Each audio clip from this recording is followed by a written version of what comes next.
বাজারে আমার সবজি গেলে সবার আগে বিক্রি হয়, কারণ এটা কীটনাশক মুক্ত।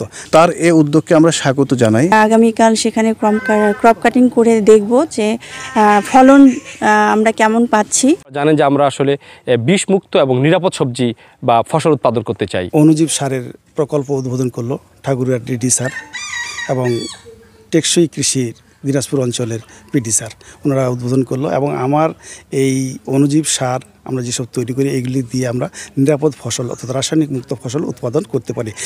আমি 2.5 বছর ধরে করতেছি, আলহামদুলিল্লাহ আমার ফল এবং এবার আমি ধানও লাগিয়েছি, সেটা যথেষ্ট পরিমাণ ভালো হয়েছে। এবং বাজারে আমার সবজি গেলে সবার আগে বিক্রি হয়, কারণ এটা কীটনাশক মুক্ত। আমার একমাত্র লক্ষ্য হলো কীটনাশক মুক্ত ফল ফসল উৎপাদন করা এবং দেশের মানুষকে উদ্বুদ্ধ করা, যেন আমরা চিকিৎসা ব্যয় কমায় আনতে পারি, নিজেরা সুস্থ থাকতে পারি, পরিবেশ সুস্থ থাকে এবং সন্তানরা আমাদের সুস্থ থাকে এবং মেধাবী হয়। এই লক্ষ্য নিয়ে আমি কাজ করতেছি। তার এই উদ্যোগকে আমরা স্বাগত জানাই। বিশেষ করে এখন তো আমরা বিষমুক্ত সবজি ফল খাওয়ার ব্যাপারে ভোক্তারা দিন দিন সচেতন হচ্ছে। তো এমনই প্রেক্ষাপটে তার এই উদ্যোগ আমি মনে করি যে এটা আমাদের বাস্তবতা নিরিখে খুবই জরুরি প্রয়োজন হয়ে পড়েছে।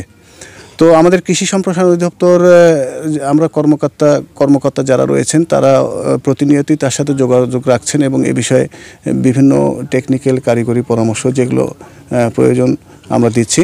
পাশাপাশি আমাদের এই চিন্তাও রয়েছে বিভিন্ন প্রকল্প, এখানে আমাদের দিনাজপুর অঞ্চলের টেকসই কৃষি উন্নয়ন প্রকল্প সহ আমাদের সাইট্রাস প্রকল্প যেটা আছে, সেগুলোর কিন্তু কিছু কার্যক্রমও আমরা কিন্তু সেখানে সন্নিবেশ করার চেষ্টা করেছি।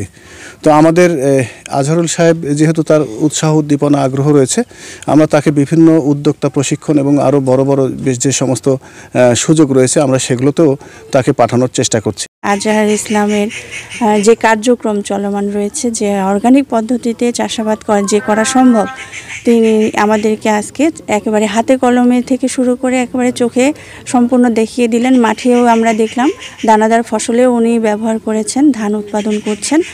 আমরা আগামীকাল সেখানে ক্রপ কাটিং করে দেখব যে ফলন আমরা কেমন পাচ্ছি। পাশাপাশি উনি বিভিন্ন ধরনের সবজি সহ ফলেও এগুলো ব্যবহার করতেছেন, সেগুলো উনি আশা করি ভালো দাম পাবেন। জানেন যে আমরা আসলে বিষ মুক্ত এবং নিরাপদ সবজি বা ফসল উৎপাদন করতে চাই। এখানে আজহার সাহেব যেটা করছে, উনি একটা করছে দানাদার ফসল হিসেবে ধানে উনি কীভাবে এই বিষমুক্ত করছে সে প্রচেষ্টা এখানে উনি চালাচ্ছেন।